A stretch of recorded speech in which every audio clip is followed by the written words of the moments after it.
ये बात है 1990 की पाकिस्तान की एक मशहूर अदबी फैमिली का घर, जहां घर में काफी कशीदगी का माहौल है। उस वक्त पाकिस्तानी ड्रामा इंडस्ट्री पर राज करने वाली अदाकारा सबा हमीद अपने दोनों बच्चों को बाहों में लिए ज़ारो कतार रो रही हैं। उनकी 6 साला बेटी मिशा को तो इस बात का अंदाजा था कि उनके वालिदैन ने अब अलहदगी इख्तियार करने का फैसला कर लिया है, लेकिन वो 6 साला बच्चा इस सारे मंजर से नावाकिफ, कभी अपनी मां की शक्ल देखता तो कभी अपने बाप की। दोस्तों, बचपन के इस सदमे के अलावा भी इस बच्चे ने अपनी जिंदगी में काफी ज्यादा मुश्किलात देखी, लेकिन इन मुश्किलात से वो बिल्कुल भी नहीं घबराया और इनका डट कर सामना किया। आखिरकार अपनी कला के दम पर अपना नाम इस तरह से मनवाया कि आज तकरीबन हर फर्द ही उन्हें फारिस शफी के नाम से जानता है। एहसासे कम तरीकी मिसालें बन चुकी थी, अल्फ्रेडो फेटजीनी और रेडो लैम्बोर्गिनी, और एक डब्बा शाही सफारी हो और सैंडो फुल फंसी हुई और बॉडी बेंच ऐसी के सारी बचियां। आइए दोस्तों, आज की इस वीडियो में पाकिस्तान के इस मल्टी टैलेंटेड मगर अंडररेटेड आर्टिस्ट फारिस शफी की बात करते हैं और जानते हैं कि अवाम से लेकर कौंग तक ये सफर आखिर फारिस शफी ने किस तरह से तय किया। फोन पे मेरे प्लेटो की बेटी Aristotle call waiting. Ryzen TV की वीडियोस में एक बार फिर से आपको खुशामदीद। Faris on the mic. Hello. 2 नवंबर 1987 लाहौर की इस अदबी फैमिली को फारिस की शक्ल में एक वारिस मिला, लेकिन किस्मत की सितम ज़रीफी के जब फारिस 3 साल के थे उनके वालिदैन ने अलहदगी इख्तियार कर ली। जब फारिस की वालिदा सबा हमीद ने दूसरी शादी का फैसला किया तो फारिस उस वक्त सिर्फ 6 साल के थे। वो इतने छोटे थे कि उन्हें इस बात का बिल्कुल भी अंदाजा नहीं था कि आज आप राइजन टीवी को सब्सक्राइब करेंगे या नहीं। लेकिन दोस्तों, क्या आपको पता है कि मशहूर ड्रामा एक्टर अली अब्बास फारिस शफी के बड़े भाई हैं? ये दरअसल फारिस के सुतेले भाई और मशहूर एक्टर वसीम अब्बास के बेटे हैं, जो कि फारिस के सुतेले वालिद हैं। खैर, मिशा शफी फारिस से 3 साल बड़ी हैं और फारिस को उन्होंने शुरू से ही बहुत ज्यादा सपोर्ट किया है। फारिस को बचपन से ही आर्ट और कल्चर में बहुत ज्यादा दिलचस्पी थी, जैसे कि वो अपने नाना हमीद अख्तर से काफी ज्यादा इंस्पायर थे। हमीद अख्तर जो कि पाकिस्तान के मशहूर कॉलम निगार और राइटर भी थे, उन्होंने फारिस को अपने पास ही रख लिया और फिर फारिस की परवरिश ज्यादातर अपने नाना के पास ही होती रही। कलाकारों से भरी हुई इस फैमिली में जब फारिस शफी बड़े हुए तो सबसे पहले उन्हें जो मुश्किल पेश आई वो था आइडेंटिटी क्राइसिस, जिसका आसान मतलब यह है दोस्तों कि फारिस जहां जाते तो कोई उन्हें सबा हमीद का बेटा कहता, कोई मिशा शफी का भाई तो कोई अली अब्बास का भाई। फारिस खुद कौन है ये कोई नहीं जानता था और इसी कश्मकश में मुब्तला होकर फारिस एक और पेचीदा दौर से भी गुजरे, यानी कि सेल्फ डिस्कवरी का फेज। किस कश्मकश में गुम पड़ा हूँ, कश पे कश लगाऊं, मैं सबको सच बताऊं, अब जाके बुन मराएं, मैं कब से टोन पड़ा हूं। जिंदगी के इसी हिस्से में फारिस ने लिखना भी शुरू कर दिया, मगर दोस्तों फारिस शुरू से ही एक बागी सी फितरत के मालिक थे, जाहिर है जिसकी वजह उनकी फैमिली के अंदरूनी मसाइल भी थे। फारिस की शायरी की शक्ल में उनकी बगावत बोलती, मुआशरे के मसाइल को देखने का उनका एक अपना ही नजरिया था, जिसे फारिस ने अपने 2013 में सबसे पहले ऑफिशियल गाने अवाम के जरिए जाहिर कर दिया। पाकिस्तान वार पे तैयार है, हाथ में तलवार है, कलम तो बेकार है, इसीलिए सब बेरोजगार परेशान है, लोड शेडिंग से तो खास तौर पे ये कौम आवाजार है। इस गाने में पाकिस्तान के एक और टैलेंटेड कलाकार तैमूर सलाहुद्दीन उर्फ मूरू भी फीचर हुए और लोगों को ये गाना काफी पसंद आया। देखते ही देखते ये गाना एक सेंसेशन बन गया, जो पाकिस्तान के लोड शेडिंग, इकोनॉमिक क्राइसिस और जिहाद जैसे हसास मसले को उजागर करता था। और अब ये लड़के बढ़ के नाखून चबाते, गन्स पकड़ के और सर को जाते बम जकड़ के, बस चलते जाते जिहाद चलाते पख्तून इलाके की तरफ। 2023 के इस कामयाब गाने के बाद फारिस के परस्तारों को अब उनके अगले गाने का इंतजार था, लेकिन फारिस की तरफ से 6 साल की एक गहरी खामोशी देखने को मिली। 6 साल की खामोशी ऐसे ही नहीं थी दोस्तों, बल्कि पीछे काफी कुछ चल रहा था। फारिस दूसरे आर्टिस्टों के साथ कोलैबोरेशंस तो जरूर कर रहे थे, लेकिन वो खुद कोई भी गाना नहीं बना रहे थे। भला ऐसे कैसे हो सकता है, ये सवाल उनके फैंस के जहन में कई बार आता। देखिए दोस्तों, कुछ चीजें ऐसी हैं जो दुनिया के किसी मुल्क में नहीं होती मगर सिर्फ पाकिस्तान में ही देखी जा सकती हैं। यहाँ रातों को अदालतें भी खुल जाती हैं और सिर्फ पाकिस्तान के ही ऐसे हुक्मरान हैं जो फखरिया कहते हैं कि खाया है तो लगाया भी है। हट धर्मी से भरी हुई इसी सोच को जब फारिस ने बेबाक तरीके से अपने गानों में चर्चा करना शुरू किया तो उनका म्यूजिक करियर भी हमारे मुल्क की ही तरह लरजना शुरू हो गया। जब फारिस शफी ने पाकिस्तान के एक बदनाम जमाना डिक्टेटर के काले मार्शल लॉ समेत मुल्क में भूख नंग, तालीम का बहरान और मनफी सियासत जैसे मसाइल को अपने एक शाहकार गाने जवाब दे के जरिए कलम बंद किया तो फारिस की जबान भी बंद करने के लिए बाकायदा मुहिमें चलाई जाने लगी। पाकिस्तान भूख में सड़ रहा है, भूख से मर रहा है, इधर झूठ बल रहा है। Who's the girl man? मेरा शूट तो कल है। Lose the girls बेच तेरे मुंह में बन है, तेरे दूध पे बाल है, मुंह हटा ले ये बूढ़े मिसाल है। जरा इंतहा पसंद से हैं हम सब और हमारे मंसूबे सारे। कोई तो जवाब दे, कोई तो जवाब दे, कोई तो जवाब दे तू, कोई तो जवाब दे तू, अरे कोई कोई कोई कोई।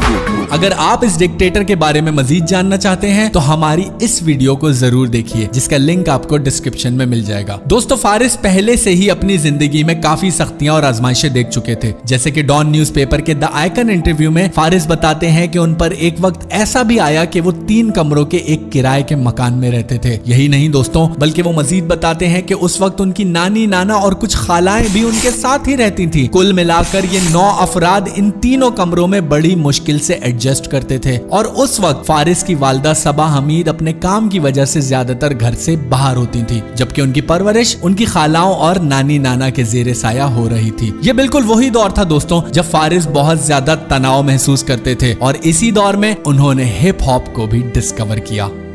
फारिस पाकिस्तान के किसी भी एक आम शहरी की ही तरह अपनी आजादी इख्तिलाफ राय का हक इस्तेमाल कर रहे थे, लेकिन वो हक उनसे इस तरह से छीना गया कि सबसे पहले उनके इस जवाब दे गाने की वीडियो को यूट्यूब से हटवा दिया गया। मगर फारिस के अल्फाज ना सिर्फ लाखों लोग सुनते थे बल्कि उनके फैंस उनके लफ्जों को खुद से बराह रास्त मुंसलिक भी कर सकते थे। हर किसी को ही अपने अंदर एक बागी फारिस दिखाई दे रहा था जो माशरे के तमाम काले हकायक को अब किसी भी तरह मंजरे आम पर लाना चाहता था। जवाब दे तू, अरे कोई कोई कोई कोई। बस फिर क्या था दोस्तों, फारिस नहीं रुके और उन्होंने मुस्कुरा गाना बनाया जो कि डायरेक्टली पाकिस्तान के हसास इदारों और मिलिट्री को आड़े हाथों लेता सुनाई दे रहा था। You don't like this मजाक, क्या इसकी बजाय गा दूं मैं ना? कहते हैं म्यूजिक हराम, तो क्या करूं? दीवारों से तारे उखाड़ दूं, अपने स्पीकर फाड़ दूं, मसवाक लूं, टखनों से ऊपर शलवार रखूं, किसी से कभी ना प्यार करूं, अपनी बीवी को बेंचो बुर्का बना के बुल में घुसा के छुपा रखूं। ये गाना तो रिलीज होते ही मुकम्मल बैन कर दिया गया और फारिस शफी को अब बाकायदा अपनी सफाई देने के लिए बड़े बड़े दफ्तरों में बुलाया जाने लगा। इन 6 सालों में जिंदगी के कठिन तरीन मरहलों से गुजरने के बाद अगर फारिस की जगह कोई और होता तो वो बाआसानी घुटने टेक देता, लेकिन फारिस ने इस दौर में न सिर्फ सब्र का सहारा लिया बल्कि अपने अंदर की रूहानी चमक को भी पहचाना। हाँ, लोगों को लगा कि फारिस का उरूज अब जवाल का शिकार हो गया है। वहीं 19 जून 2018 को मौसीकी के उफक पर फारिस शफी नाम का यह सितारा दोबारा से चमक उठा और इस बार मौसीकी के बेताज बादशाह अली सेठी भी उनके साथ थे।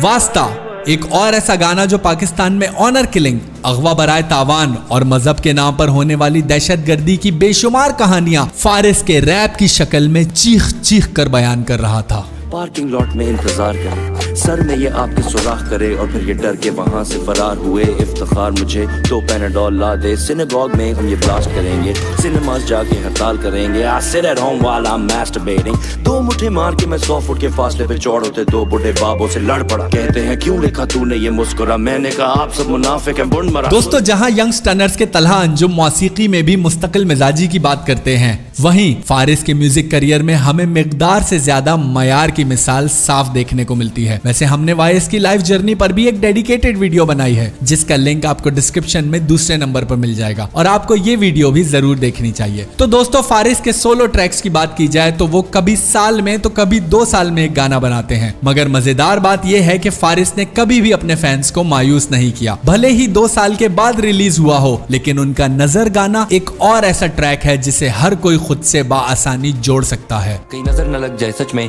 मैं करूं बेशुमार सजदे, मैं तो हूं बेमिसाल तब से जब से लहू मेरा है बरसे। ये कहूं के ये सब घपले करते करते बटवे भरते, ये सहूं के बस अब छड़ दे, या लड़ूं मैं अब इन सब से। क्या कहूं मैं अब इन सबको, या खाऊं बैठ के निम को, या पीऊं भैंस विमटो, ब्लॉक करूं इनके सिम को, ब्लॉक करूं मैं इन सबको। I don't even wanna talk। मेरे अजीज दोस्तों, इस वीडियो में तो हमने फारिस की स्ट्रगलिंग लाइफ के महज चंद हिस्से ही उजागर किए, लेकिन हकीकत में फारिस ने इससे कई ज्यादा सहा है और हर मुश्किल ने उन्हें गिराया नहीं बल्कि और मजबूत बनाकर उनके लफ्जों को सच्चाई से भर दिया। और फिर शुरू हुआ फारिस की जानिब से एक के बाद एक हिट ट्रैक का सिलसिला, मोलोटोव। तेरे को मसला है क्या, खिलार ली दीवार like the walls of Jericho. अच्छे सवाल हैं ये 32,000, लेकिन फिर भी जवाब नहीं मेरे को। Like anthropogenic aerosol, delta 9 tetrahydrocannabinol, हर वेले है मेरे को। I handle it all like cannabis oil. This baby doll's a massacre doll, nice sniffing chemical powder। आपका, मेरा और तकरीबन तमाम ही हिप हॉप फैंस का ऑल टाइम फेवरेट इंट्रोडक्शन।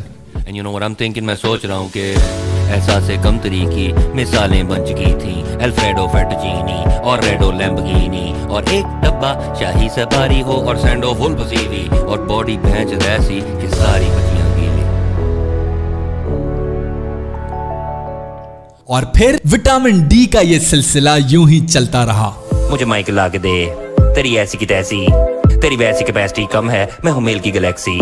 कभी मिल के बताऊंगा, फिर निकाल के दिखाऊंगा, फिर प्यार से बुलाऊंगा, चढ़ाऊंगा, फिर वहां से निकल जाऊंगा। इस बात को आखिरकार हमारी म्यूजिक इंडस्ट्री भी मान गई और 2023 में सजाई गई हम स्टाइल अवार्ड की तकरीब में साल के सबसे ज्यादा एस्टेब्लिश्ड परफॉर्मर का अवार्ड बिल आखिर फारिस शफी के नाम हुआ। अब तक फारिस ने कोक स्टूडियो और पेप्सी के साथ साथ दुनिया के मारूफ गुलकारों के साथ मिलकर बेशुमार गाने बनाए हैं, जैसे कि इंडियन रैपर रफ्तार के साथ जश्न हिप हॉप,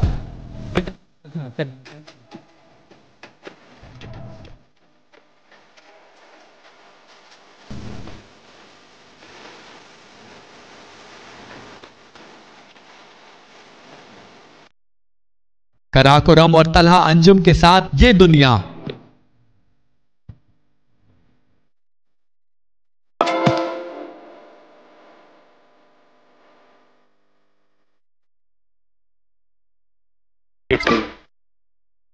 और अपनी आपी मिशा शफी के साथ मोअज़्ज़िज़ सारिफ।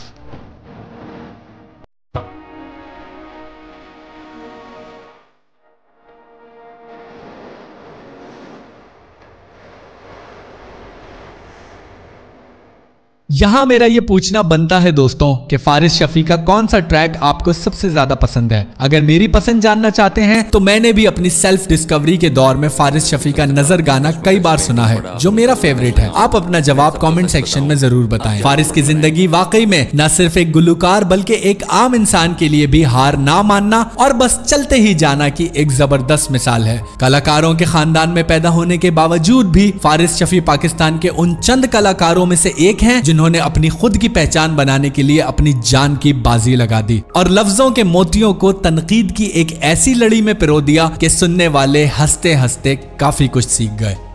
उम्मीद है कि यह सिलसिला अब यूं ही चलता रहे और फारिस शफी का बेबाक कलम सेंसरशिप की खामोशियों को चीरता हुआ हमें माशरे के काले हकायक इसी तरह से दिखाता रहे। अगर आप भी मेरी तरह फारिस शफी के फैन हैं तो वीडियो को जरूर लाइक कीजिए। अगर आपने होराइजन टीवी को अब तक सब्सक्राइब नहीं किया तो चैनल को जरूर सब्सक्राइब कीजिए ताकि ऐसी ही मजेदार वीडियोस हम आप तक टाइमली पहुंचा सकें।